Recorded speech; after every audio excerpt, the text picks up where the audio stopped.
Mr. Speaker. From Florida. Mr. Speaker.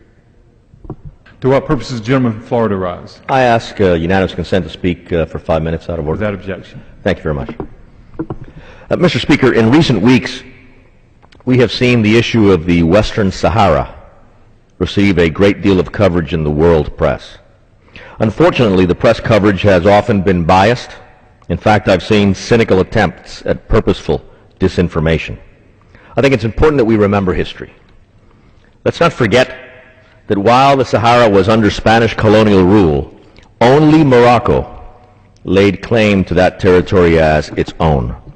The Kingdom of Morocco repeatedly claimed the Western Sahara and demanded the end of Spanish colonial rule. It was only when Morocco's efforts at recovering the Sahara from Spanish colonialism under the leadership of King Hassan II began to be seen as making serious progress in the early 1970s that the so-called Polisario Front came into being. Then, as now, the so-called Polisario Group is financed by Algeria and is propped up by Castro's communist dictatorship in Cuba. Why is it important to understand this? Because in Morocco, our ally in North Africa in the struggle against international terrorism, the issue of the Sahara is the decisive issue. The reality of Moroccan sovereignty over the Sahara enjoys the support of the entire population of Morocco, including the Sahara itself. In other words, the issue of the Sahara is the sine qua non, the necessary ingredient for stability and peace in that country of strategic importance in North Africa, our friend and ally Morocco. King Mohammed VI and his negotiating team have demonstrated great courage and patience in dealing with this critical issue so closely tied to the security of the entire region.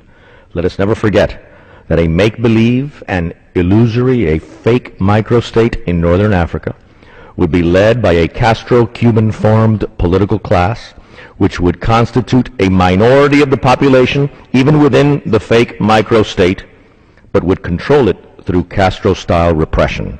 Let us never forget that such a microstate would serve as a focal point of regional instability and destabilization, as well as an exporter of terrorism.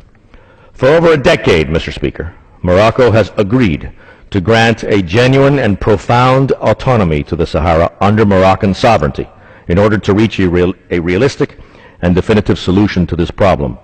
But Algeria and the so-called Polisario continue to insist on the creation of a fake microstate.